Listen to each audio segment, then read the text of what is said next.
పైసలు తీసుకున్నారు BRS party నేతలు, బీజేపీ దగ్గర డమ్మీ క్యాండిడేట్లను పెట్టిరు అని. అది ఎవరు చూసినా రేవంత్ రెడ్డి గారు చూసిందమ్మా. ఆయనకు ఆనవాయితీ ఉందమ్మా. ఆయన ముందు అది నడిపించింది కనుక అదే అందరిని అనుకుంటాడు, అది తప్పు. ఆయన అనేది తప్పు. రైట్. ఇక నారా లోకేష్ గారు ఇక్కడ ఏ విధంగా ఉండేవారండి పార్టీకి సంబంధించి? ఏపీలో ఇప్పుడు ఎలక్షన్స్ జరగబోతున్నాయి, టీడీపీని సమర్థవంతంగా నడిపించేంత సత్తా ఉందంటారా లోకేష్కి? నేనేమంటున్నామ్మా, ఇప్పుడు ఆంధ్ర ఇష్యూకి ఎందుకు తల్లి, తెలంగాణ అడగండి. నేనేమంటున్నా, చేవెళ్లలో చాలా మంది ఐటీ సెక్టార్ వాళ్ళు ఉన్నారు, అనేక ప్రాంతాల ప్రజలు ఉన్నారు, చాలా మంది ఇక్కడ సెటిలర్స్ ఉన్నారు కదా. సెటిలర్స్ ఉన్నారమ్మా, సెటిలర్స్ ఉన్నారు. సెటిలర్స్ కూడా తెలుసు వాళ్ళ కథ. నేనేమన్నా అంటే మన ప్రాంతంలో అన్ని ప్రాంతాల నుంచి వచ్చినటువంటి జనం ఉన్నది. వాళ్ళు ఏం చేస్తారనేది ఆలోచన చేయాలి కదా. Okay, right.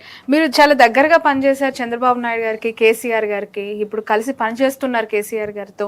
ఇద్దరిలో వ్యత్యాసం ఏం గుర్తించారు? ఒక బీసీ నేతకి వాళ్ళు ఎంత ప్రయారిటీ ఇస్తున్నారని?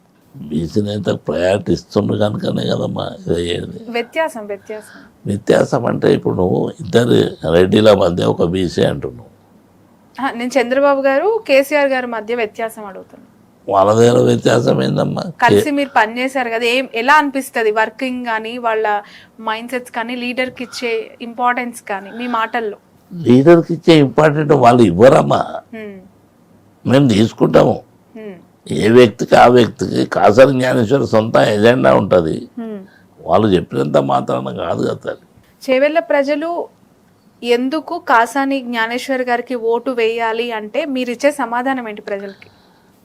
నేను చేవెళ్ళ పార్లమెంటు పరిధిలో ఉన్నటువంటి 7 సెగ్మెంట్ల లోపల నాకున్నటువంటి అనుబంధం కానీ, నేను చేసినటువంటి సేవలు కానీ యావత్తు రంగారెడ్డి జిల్లా లోపల 1, 2 కాకుండా కోకలు ఉన్నాయి కనుక ఆ ప్రాంతంలో నేను పనిచేసిన కనుక మళ్ళీ నాకు ఒకసారి ఛాన్స్ ఇవ్వాలి, మళ్ళీ మీరు మమ్మల్ని ఆశీర్వదించాలి, తప్పకుండా మళ్ళీ మీకు సేవ చేసుకునే భాగ్యం కలగాలని చెప్తున్నాం మేము. ఎందుకంటే 2001 నుంచి 6 వరకు జిల్లా పరిషత్, దాని తర్వాత నీకు ఎంత గ్యాప్ అవుతుంది?